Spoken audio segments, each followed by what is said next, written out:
last night. I was on midnight, I was on 7 in the morning. I don't know when I sleep. I was up at 3 o'clock to catch a flight, literally.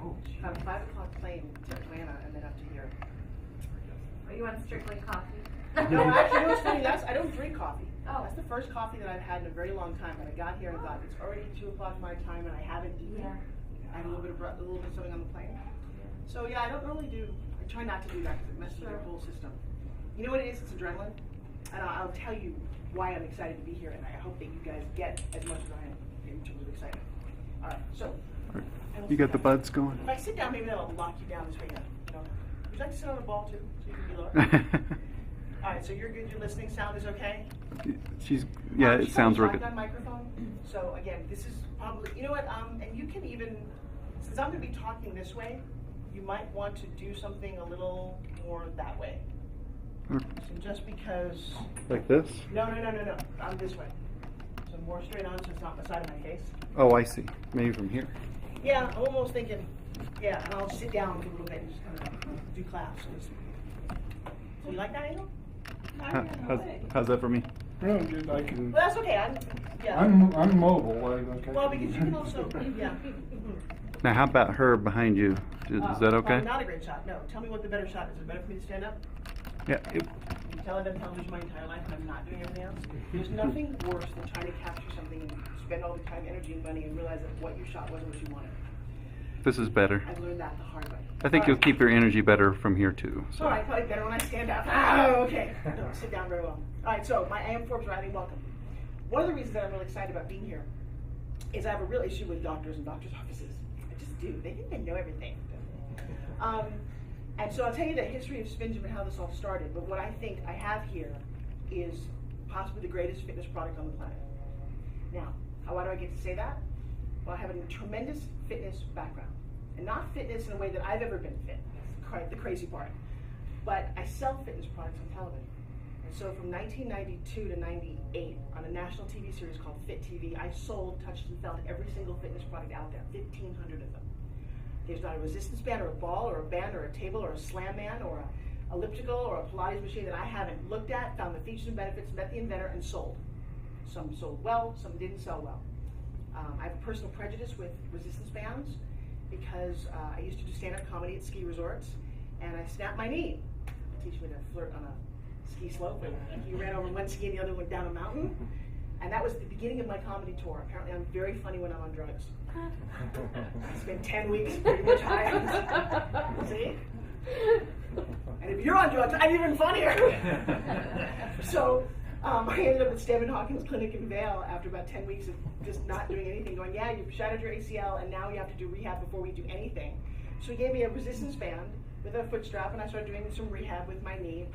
And meanwhile, I had sold a rehab system, a resistance band system on television, and I was showing a friend of mine, going, look, this is how you do it. Well, the one that I was showing had a kind of a hard handle, like a hairbrush. Put that underneath my sneaker, rotating, pulled like this, just enough so that it went whack and smacked me and shattered my nose. Oh my gosh. I don't like Smell that resistance coming. bands. It didn't break. In fact, it's funny, I actually ended up going after the company because they didn't ever talk about it. They had no safety strap. And if you notice, they don't have hard handles anymore. I think I have the reason for that.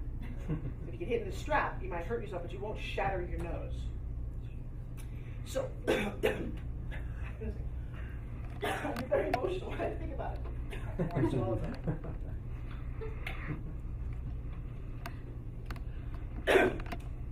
So, most of my life, I was overweight. I was a size 12 to 14. Thank you for shaking your head. I love you for that. I don't believe it, but I have to see pictures of that. Yeah, not only that, but I was a very ugly little girl because I'd actually broken my nose when I was a little girl. I was 8 years old when the first time I got hit in the face. And we grew up eating McDonald's and Kentucky Fried Chicken and didn't understand nutrition. And I was a dancer. The funny thing, when you start really burning up all your sugars and you start craving even more carbs and you start feeding your body in this wicked cycle and you go on a diet that messes you up even more and you're like, I'm sorry, what? And I was a dancer.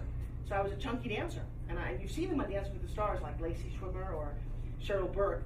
Back when I was doing it, if you were a heavy dancer, you didn't get to do it professionally. And that wasn't good enough for me, so I took all the berating of going to Overeaters Anonymous, being told constantly I needed to lose weight. And so in my psyche, my mom was 260 pounds most of my life. So I have a whole weight body thing. And I'm not very athletic. I have a real, I'll tell you all the things I'm not. I have a real hand-eye coordination issue.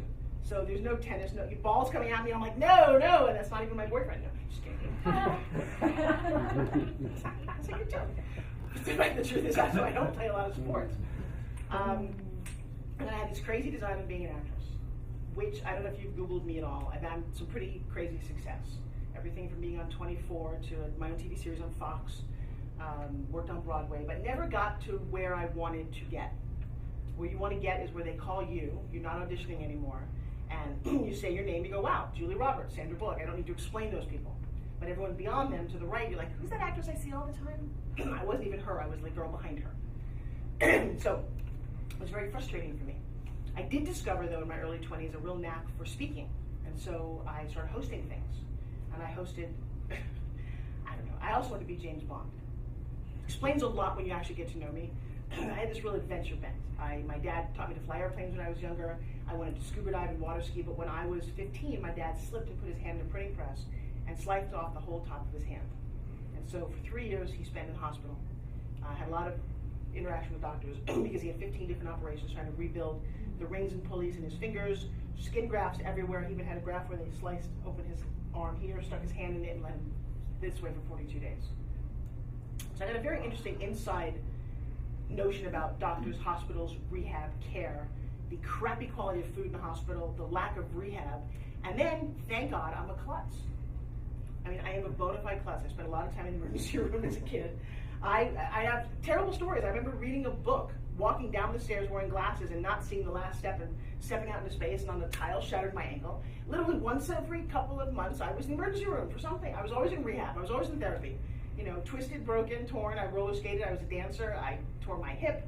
I hurt my knee. It just goes on and on. So I saw that side of the world from a patient side. I was given a lot of pieces of paper and told to go home and do things that I never did. And then I was lucky enough in my early 20s to meet an amazing massage therapist who didn't do anything by the book. She had you on the floor at a time that wasn't popular, and walking on you and stepping on you and twisting you. And she put my body back together. I'd go horseback riding, my back would hurt, come back, and she'd do things to me. And I'm like, wow. And this stretching thing, and just this whole mind-bending kind of way that works. So I went down this whole path of, wow, that really helps if you massage and work the body. And then I went into Rolfing. And then if you take that and you totally shred your fascia from your muscles, and what does that do for you? So I had a lot of this insight, and I hate blood, so I wasn't going to be a doctor, I was going to be a lawyer, professionally. That didn't work out. So I ended up being an actress. And a TV host. That was the other crazy thing. So I went up to Club Med in my 20s and started hosting. And somehow that crazy hosting thing actually allowed me to, I ended up hosting the first X Games. Ever watched the X Games on HBO? I hosted that with Stuart Scott, who just made the news the other night for, you know, dealing with cancer. But for 3 years, I was the host of that. I have no skills to host the X Games, but it doesn't seem to matter. I did it anyway. That seems to be a little bit of my career. It doesn't much matter. I hosted a national radio show where I interviewed Sting, Foreigner, Journey, Clapton. I don't know anything about their music either. So as I was telling Brad, a lot of what I've done is I was at the forefront of a lot of these things. Kind of an interesting place to be. I was at ESPN when people were like, "You taking a bike down a tube thing? What? That's stupid." Yeah, it was stupid back then. I remember thinking it was stupid, and now BMX and halfpipe is the thing 20 years later. I was there at that moment. I was there the moment that home shopping started. And people looked at me going, "You sell crap on television." Now I'm walking over J-Lo and Queen Latifah and, I don't know, Keith Urban to get to my job because they all want to be on home shopping.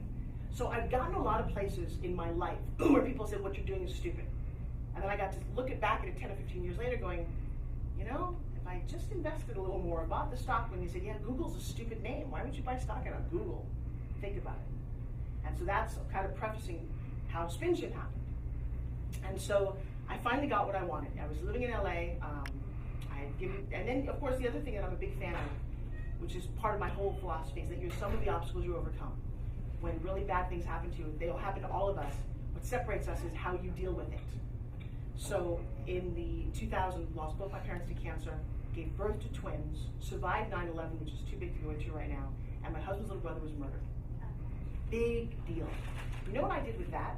I was living in a home in California, and we were going to tear up, we did the back house, the guest house, we were going to remodel the front house. The architect says to me, we can knock your house down for $25,000 and build a bigger one out of wood. Yours is cinder block. I said, 25 grand, I get nothing? Doesn't sound very good. I said, can I blow up the house? He said, excuse me? I said, yeah. I said, they did that in a Mel Gibson movie. And so I went online, how do people blow up your home? And 3 days later, Die Hard, the movie, knocks on my door. And I will send you the link to Die Hard Explodes My House. I made a little movie of my twins watching their home being blown to smithereens. And they wrote me a check for 25 grand. I know. I have crazy stories. So I have this crazy philosophy about dream it, believe it, achieve it. That's pretty much my entire life. So I dream crazy things and then they happen. So I just wanted to be an actress. And I finally got the lead in a TV series for Fox called Fashion House. I'll send you the link to that. You can see me act my heart out. Shot it. It cleared the entire country. And at the 11th hour, they replaced me with Bo Derek. And my agent said to me, you know, you're really talented. And I'm going to let you go. I'm like, go where? I'm a 40-something-year-old actress with 3-year-old twins. Where am I going to go? He said, here's the deal. Listen, you are very good, but you're not a fail TV actress. And every time you get up, it takes a lot of auditions, a lot of time to get to that level. You audition, and you're going to be beaten out by Kim Cattrall, Mary Louise Parker, Bo Derek. Seriously? He said, you do infomercials. Why don't you, you know, brand yourself? And if you still want to act, buy your own movie, make lots of money, and buy a movie. I'm like, after under my breath going, you stupid fool, I hate you. I picked up my kids and moved to Florida, where I live now, after 20 years of living in LA, and hitting my head against a wall. And said, you know, what does that mean to brand yourself? Well, the crazy thing is, my day job, when I wasn't doing all those things that you heard me do, was to do infomercials. Again, I have this unique ability to communicate ideas. Well, that's kind of what infomercials were. I was there in 1991 when infomercials started. I've done 142 of them. Have you guys ever seen the Jack LaLanne juicer? Yeah. Okay, that was me. I don't know if you noticed that. Yeah. That was me standing next to Jack. Montel Williams, same thing. Well, you know, Jack, that one product grossed $1 billion in 80 countries in 8 years. I know. Well, things you don't realize about that whole world that you go, oh, they sell crap on television. They want to make all the money selling crap on television. So brand yourself. I'm like, what does that mean? So I walked around the circle for a long time going, I don't really know how do you brand yourself? Coke is branded, McDonald's is branded. And then you know, you need to find some products. You need to do the Tony Little, Tony Horton. I know all those guys. I've worked with all of them. And then I said, I don't like anything that's out there. There's nothing in this room that interests me. I've sold treadmills and I've sold dumbbells and there's a resistance band, there's a couple of balls. It's all not interesting. But there's nothing new. It's all, I'm like, I don't know what to do. And so that's what I don't know how the universe is to you. I think if you learn to ask for what you want, by the way, the universe gives you a lot of what you want. Most of the reason people don't succeed is they don't have the courage to say, I want this. That's been the biggest philosophy that I've understood. If I can get you to say, I really want this. And sometimes it feels very unnerving to say what you truly want. It's not about I want money, I want fame. It's I want to be respected. I want people to tell me I'm beautiful. I want to feel like I matter.